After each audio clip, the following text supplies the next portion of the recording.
Live from the National News Studio, Sri Lanka.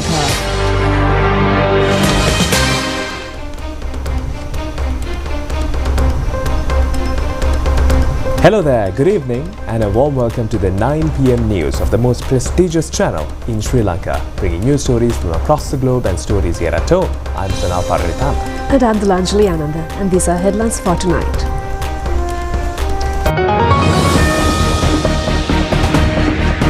Ishara Sewandi, main suspect of the Gane Mulla Sanjeeva assassination, along with 5 others, taken into custody.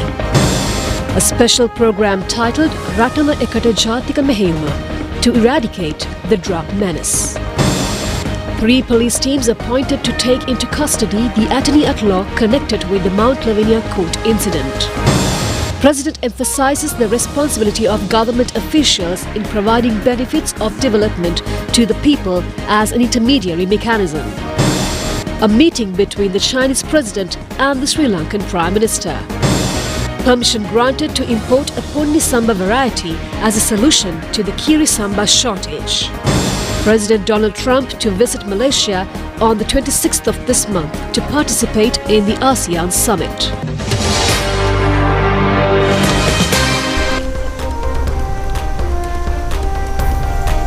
Now for those and other stories in detail. Ishara Sewandi, the main suspect in the assassination of Gane Mulla Sanjeeva, has been taken into custody along with 5 other suspects. Now, according to the police, they have been taken into custody in Nepal. A special operation was initiated recently to take Ishara Sewandi into custody, who has fled the country, according to facts revealed by organised criminal leader Kehel Badara Padme, now under detention orders. The operation has been carried out by the Colombo Crime Division with assistance from the International Police.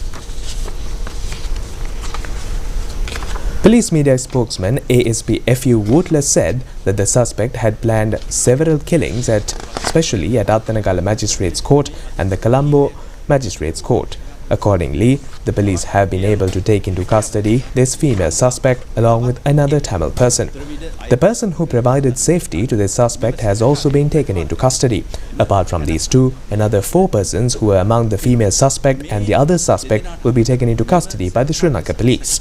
These suspects will be brought to the island with the assistance of the Inspector General of Police and the government of Nepal.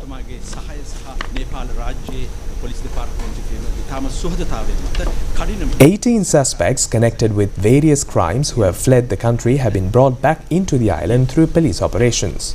Police media spokesman ASP F.U. Wootler said that various organized criminals who fled the country who are in hiding right now. 40 writ notices have been issued against them so far. 18 out of those 40 persons have been brought back to Sri Lanka.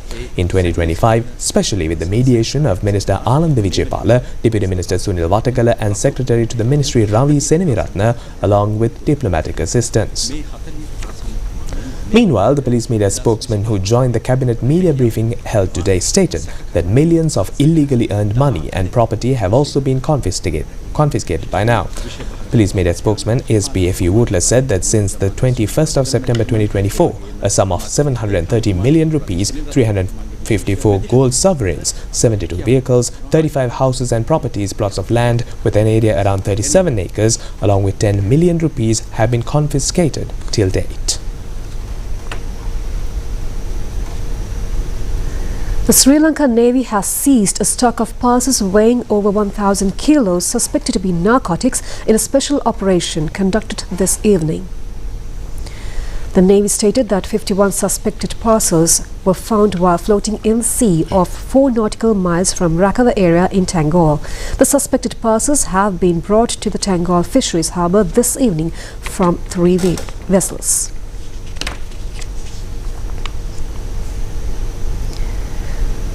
The government has initiated a special program to eradicate narcotics from the country. It has been titled as Ratama Ekata National Operation. The cabinet has given its approval for this proposal presented by the President, Anukumara Dissanayake, at the press briefing held today to inform the cabinet decisions. Minister Dr. Nalinda Jayatissa said that the aim of this program is to destroy the network that is connected with narcotics. Minister Dr. Nalinda Jayatissa said that the government's determination and hope is to bring down the entire network of drug smuggling and underworld. This program has been initiated to accelerate the operations against the vicious network. This has been organized under the patronage of the President. Such a program has not been implemented earlier against the organized criminals. No previous governments brought the organized criminals who have taken refuge in abroad back to the country. The government will never relax this grip against the criminals. කිසිම ආකාරයකට මේ සංවිධානාත්මක අපරාධකරුවන්ට හෝ මේ මද්ද්‍රව්‍ය ජාවාරම්කරුවන්ට හෝ පාතාල සමාජිකයන්ට කිසිදු ආකාරයක පුරුලක් ලබා දෙන රජය කටයුතු කරන්නේ නැහැ. අපරාධ ජාලය ජනපතිතුමා කොර කිව්වාගේ රාජ්‍ය තරම් සමාන ශක්තිමත්. The minister responded to a question raised by a journalist in connection with the cabinet reshuffle. The minister said that according to the budget presented by the government, its plans have been implemented after the local government election. The government now has the opportunity to prepare its own budget and implement its policies and strategies accordingly. The minister explained that the cabinet reshuffle was part of this broader restructuring effort. Certain ministries with wide scopes were streamlined and deputy ministers were appointed to enhance administrative efficiency, he said. වල කළ හැකි කාර්යයන් පිළිබඳව හොඳ අවබෝධයක් සහිතව අපේම අයවැයක් ඔස්සේ මුදල් වෙන් කරගෙන අපේම සැලසුම් ඔස්සේ කටයුතු කරන අවස්ථාවක් ලැබිලා තියෙනවා. ඒකට සූදානම්වක් හැටියට තමයි අයවැයට කලින් අපි මේ විදිහේ අමාත්‍ය මණ්ඩල සංශෝධනයක් කරලා සමහර ටිකක් විෂයපතය පුළුල් ලෙස තිබුණු අමාත්‍යාංශවල විෂයපතය යම් ප්‍රමාණයකට අඩු කරා බෙදාගත්තා. ඒ වගේම ජනාධිපතිවරයාගේ ඉඳලම සමහර අමාත්‍යාංශවල නියෝජ්‍ය අමාත්‍යවරු දැම්මා. During the media briefing, police media spokesman stated that 3 police teams have been employed to arrest a lawyer connected to the incident at the Mount Lavinia court. Police media spokesman ASP F.U. Walter said that further investigations are being carried out over the suspect lawyer at present. 3 teams have been deployed to arrest him. The police have informed the court under the special provisions of the penal code to take future actions over this matter. President Anura Kumara Dissanayake emphasized that state officials have a vital responsibility as the key intermediary mechanism in ensuring that the benefits of government development projects reach the people. The President made these remarks while presiding over the Special District Coordination Committee meeting held today at the main auditorium at the Ratnapura District Secretariat. During the meeting, detailed discussions were held on the progress of development programs implemented in the Ratnapura district in 2025 by various ministries, departments and state institutions, as well as the challenges encountered in the implementation. The President instructed officials to fully utilize the financial allocations provided for this year's development projects without returning them to the Treasury, stressing that failure to do so would not only hinder development but also result in wastage of funds. Although a dry dam project using 2 tributaries of Kaluganga has been proposed to mitigate flooding in Ratnapura, Irrigation Department officials noted that no feasibility study has been conducted since 2014. President Anura Kumara Dissanayake said that in the past, government projects mainly focused on construction without proper feasibility studies or maintenance plans, which has imposed an unnecessary burden on the government. The President cited examples such as the Hambantura Sak Cultural Centre and the Anuradhapura Auditorium, which have been difficult to maintain due to the absence of responsible managing institutions. Similarly, he pointed out that many government-built facilities such as tourist bungalows, inns and public markets remain unused and neglected, emphasizing that private sector management would be of a more practical approach. A number of crimes connected with women and children has been reported from the Ratnapura district, and the President inquired the concerned officials about the steps taken in this regard. The meeting was attended by Minister Dr. Hiniduma Sunil Senavi, Deputy Minister Pradeep Sundaralingam and several other government officials. Prime Minister Dr. Harini Amarasuriya, who is on a visit to China, held wide-ranging discussions with Chinese President Xi Jinping today at the Great Hall of the People in Beijing. The discussion focused on further consolidating the long-standing friendship and multifaceted cooperation between the 2 countries. During the meeting, the Sri Lankan Prime Minister expressed her gratitude to China for inviting the Sri Lankan delegation to Global Leaders Meeting on Women 2025 and the hospitality extended by the Chinese government. This is the Prime Minister's first official visit to China. She also extended compliments to the 76th anniversary of the People's Republic of China. The discussions in Beijing progressed on the outcomes of the state visit of President Andrekumara Dissanayake earlier this year. China is one of Sri Lanka's important development partners.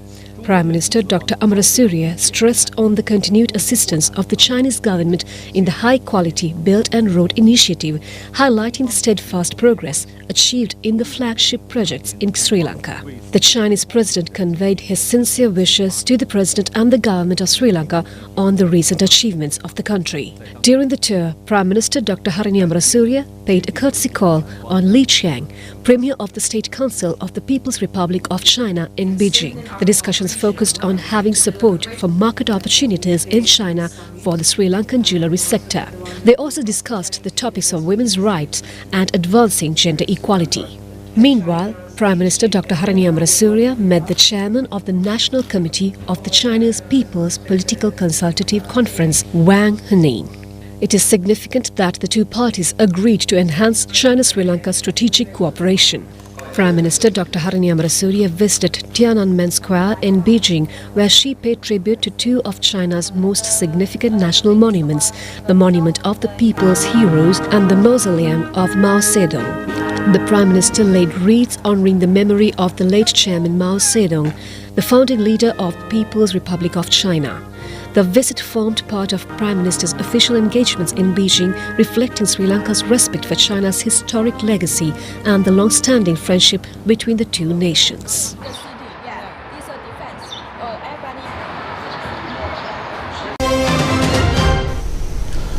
The trade unions of the Ceylon Electricity Board have decided to suspend trade union action. Trade unions say that they took decision since the government agreed to meet their demands at the discussion held with the Minister of Power yesterday. Based on the restructuring of the Ceylon Electricity Board, several trade unions engaged in a trade union action on 3 stages from the 4th of September. All trade unions of the board have joined the meeting with the minister yesterday. They also stated that lengthy discussions were held with the minister regarding 24 demands. Danushka Parakramasinghe, executive member of Engineers Union of the CEB, said that the minister clearly expressed his stance regarding the demand of the union. Once the approval is received in writing, the trade union action will be stopped. He added that their contribution will be extended to the CEB restructuring process for future activities. Prabhat Priyantha of the Independent Employees Union said that the minister clearly agreed to all 24 demands, focusing attention one by one. Sri Lanka Public Utilities Commission has taken a decision not to increase the electricity tariffs. According to the Commission, the present fee structure will remain same until the next revision. Sri Lanka Public Utilities Commission has decided not to increase electricity tariffs after staff analysis and public advisory regarding the electricity tariff revision forwarded by the Ceylon Electricity Board. Steps will be taken to stabilize electricity tariffs in the future as well. According to a communique issued by the Sri Lanka Public Utilities Commission, Ceylon Electricity Board has been ordered to purchase fuel for power generation under justifiable prices.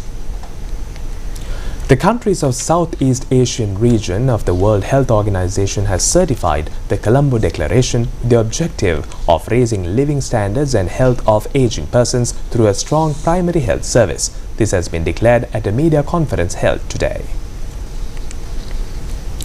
We just concluded a ministerial roundtable and adopted the Colombo Declaration for Healthy Aging through strengthened primary care. So, this once again is thanks to the historic foresight of Sri Lanka in making this an important topic, because we expect to see a doubling of the aging population in WHO Southeast Asia by 2050. By then, 1 in 5 people in the region will be over 60 years of age. And so our ministers adopted this declaration and made very strong commitments to addressing a fulfilled life throughout the life course and ensuring healthier aging and adding life to years, as we say. So congratulating Sri Lanka for its leadership. The member states will discuss a regional strategic framework to address the use of smokeless tobacco, electronic cigarettes, nicotine pouches, and areca nut. Why is this important? Because the region continues to bear a disproportionate burden of tobacco use despite some good progress that has been made. As you can see in our WHO global report on trends in prevalence of tobacco use 2000 to 2024, which was released last week, the region has made the fastest progress globally in reducing tobacco use. During the first 2 days of the 78th Regional Committee session, we have engaged in discussions on a wide range of key areas, and we will continue to deliberate on some other critical issues in this evening and tomorrow.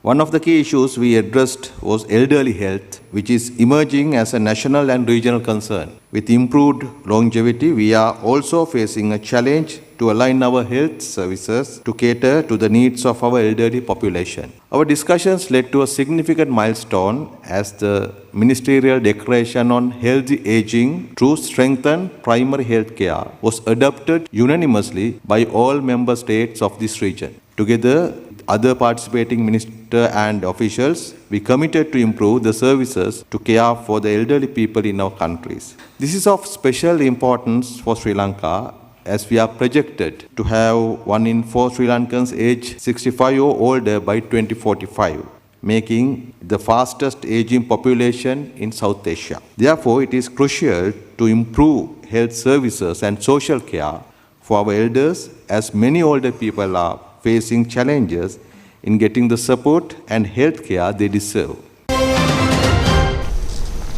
Tambuttegama police were able to discover about 10,000 empty T-56 ammunitions and a stock of live ammunitions from an irrigational tank in Tambuttegama area in Talaba. On information received, Tambuttegama police have discovered this stock of ammunitions this morning. Police suspect that a certain group had discarded this stock of ammunitions to this abandoned area. Tambuttegama police conduct further investigations.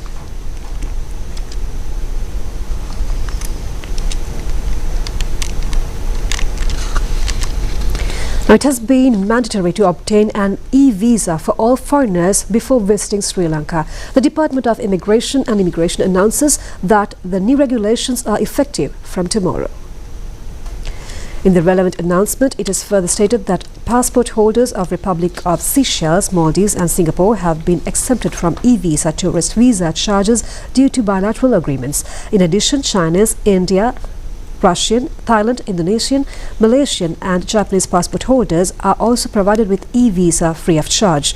Citizens of all other countries will have to pay the relevant e-visa charges. An order has been issued to call for a hearing on the 24th of March next year.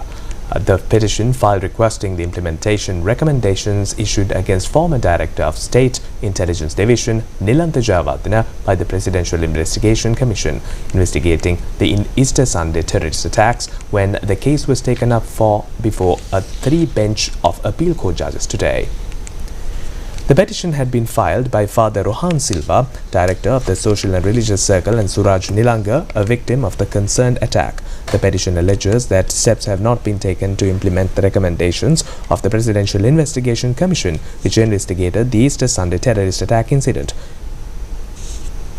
It has been requested by the petition to issue an order to the Inspector General of Police and Attorney General to implement the concerned recommendations.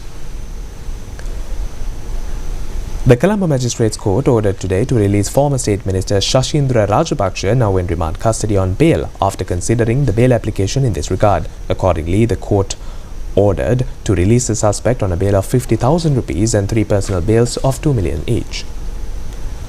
The request made by former Minister Manushana Nayakkara to release him on anticipatory bail before him being taken into custody has been rejected by Colombo Chief Magistrate Asanka S. Botarakama. The magistrate announcing the order stated that it consists of 15 pages. He has been alleged of an irregularity committed during the previous government in sending employees to Israel for agricultural jobs. The program to enlighten school community under the title of Healthy Food, Happy Life inaugurated today at the National Wetland Botanical Garden in Sitavaka. This has been jointly implemented by the Clean Sri Lanka Initiative, Ministries of Education and Health and National Television. The opening ceremony was attended by students of Iluk-Ovita Junior School in Sitavaka and several other surrounding schools.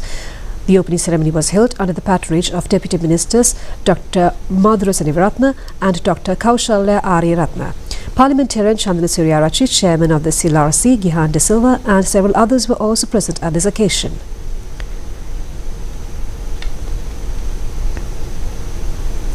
Chairman of the SLRC, Mr. Gihan De Silva, said that the initiative that the program started today is not limited to this particular school, but to all schools island-wide, and conduct the social responsibility in means of awareness campaigns. The government likes to see a happy future for the children of the country.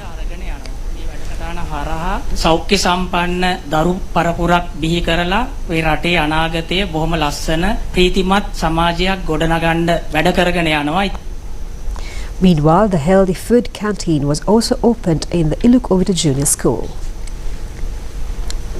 In order to provide a solution to the prevailing shortage of Kiri Samba variety of rice in the market, the Cabinet has given its green light to import GR11 Ponni Samba variety of rice. Cabinet spokesman Minister Dr. Nalinda Jayatissa revealed this at the Cabinet media briefing held in Colombo today.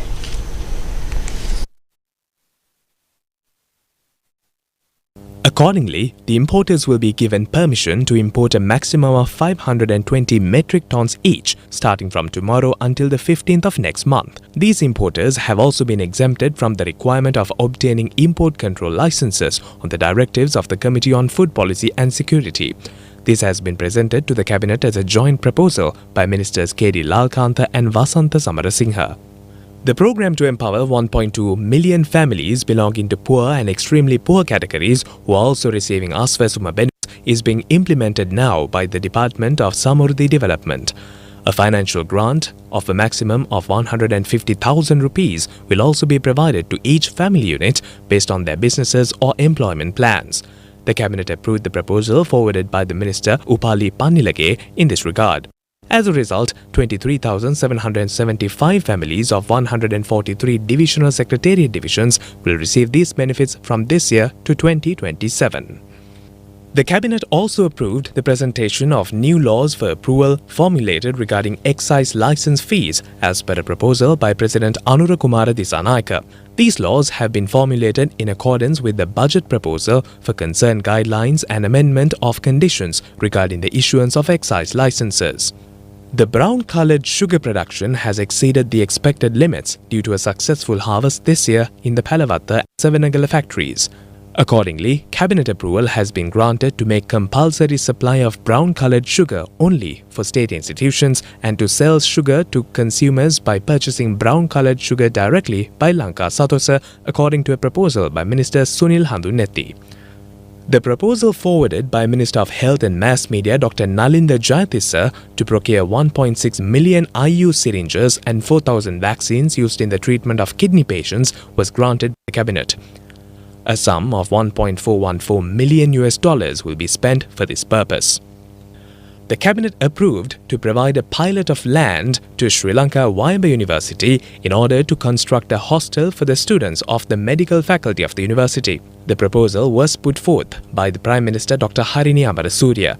Accordingly, a plot of land of 80 purchase located in the West Gramaniladari division of the Kurunagala Divisional Secretariat Division owned by the government will be released for the Wayamba University for this purpose.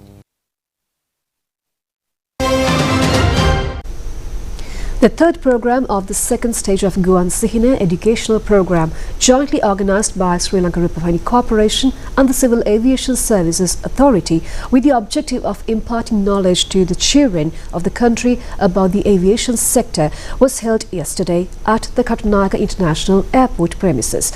This will be telecast as a program over the national television in near future.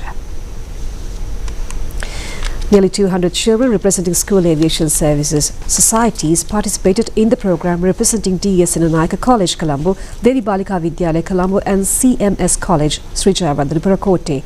The veterans of the aviation sector will enlighten the students regarding the aviation sector and its professional opportunities, while practical experiences in this regard will be provided to the students at the Katunayake International Airport premises. Guwan Sihine program, jointly organised by the Sri Lanka Rupavahini Corporation and the Civil Aviation Services Authority, is supported by Airport and Aviation Service Sri Lanka Limited, Sri Lankan Airlines, Sri Lankan Aviation Training School and Sri Lankan catering institutions.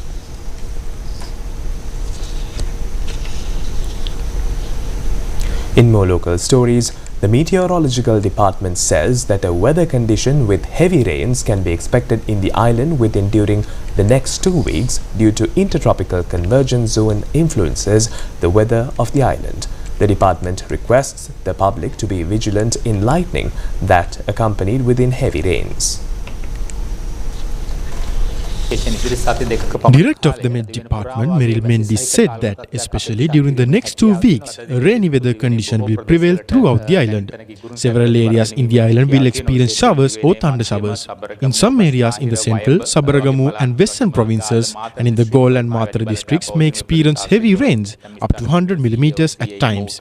Sea areas around the island will also have thunder showers at night, and fisheries and naval community are requested to be vigilant. The National Building Research Organisation says that landslide warnings have been issued for several divisional secretariat areas in the Kandy, Kegol, Badulla, Matale, Monaragala and Ratnapura districts. That's all the local news we have for you tonight. Join us for the foreign news after this short break.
In your top foreign news for tonight, in Madagascar, an elite military unit has seized power, removing President Hans Ratswelna from office after weeks of protests and political turmoil. The unit, known as CAPSAT, announced that it had suspended key democratic institutions, including the Constitutional Court and Electoral Commission, and promised to hold elections within 2 years. Lawmakers had earlier voted to impeach President Rajoelina, but he dismissed the move as null and void. His current whereabouts remain unclear, with reports suggesting he may have fled the country on a French military plane. The crisis follows weeks of youth-led protests over power and water shortages, risking living costs and growing frustration with Ratswelna's leadership. Over the weekend, CAPSAT troops joined the demonstrations before declaring a takeover on Monday. The suspension of the Constitutional Court has also cast doubt on the legality of the impeachment process, deepening the country's political uncertainty. A landmark ceasefire deal between Thailand and Cambodia is expected to top the agenda at the ASEAN summit in Kuala Lumpur, with US President Donald Trump and Malaysian Prime Minister Anwar Ibrahim playing key roles in brokering the agreement. President Trump is due in Kuala Lumpur from October 26th to 28th as Malaysia hosts this year's ASEAN summit. Diplomatic sources say both the US and Malaysia have been working behind the scenes to finalize what's been called the Kuala Lumpur Accord, a ceasefire aimed at ending border clashes between Thailand and Cambodia. Prime Minister Anwar Ibrahim has welcomed Trump's involvement, praising his support for regional peace efforts. At the same time, Malaysia is expected to raise trade concerns with Washington, urging fairer treatment for ASEAN economies affected by new US tariffs. The summit will also see Malaysia voicing its stance on broader international issues, including the situation in Palestine.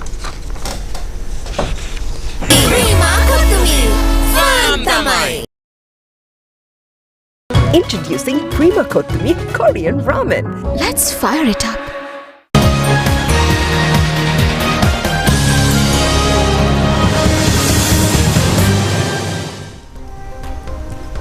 Now, the match between Sri Lanka and New Zealand women's teams in the Women's World Cup One-Day International Cricket Tournament is now in progress at the R. Premadasa International Cricket Stadium in Colombo. Batting first, the Sri Lanka women's team put up a total of 258 runs for the loss of 6 wickets in their 50 overs. Meanwhile, the play has been temporarily suspended due to rain. After winning the toss, Sri Lanka opted to bat first. Accordingly, Captain Chamari Athapattu and Vishmi Gunaratne opened the innings for Sri Lanka and provided a successful start. Chamari Athapattu recorded her 20th half-century in her ODI career. This has also been the first half-century scored by a Sri Lankan player in the Women's World Cup One-Day International Cricket Tournament. This year, Chamari Athapattu was out for 53 runs when the partnership for the first wicket stood at 101 runs. Vishmi Gunaratne scored 42 runs while Hasini Pereira compiled 44 runs in 61 deliveries.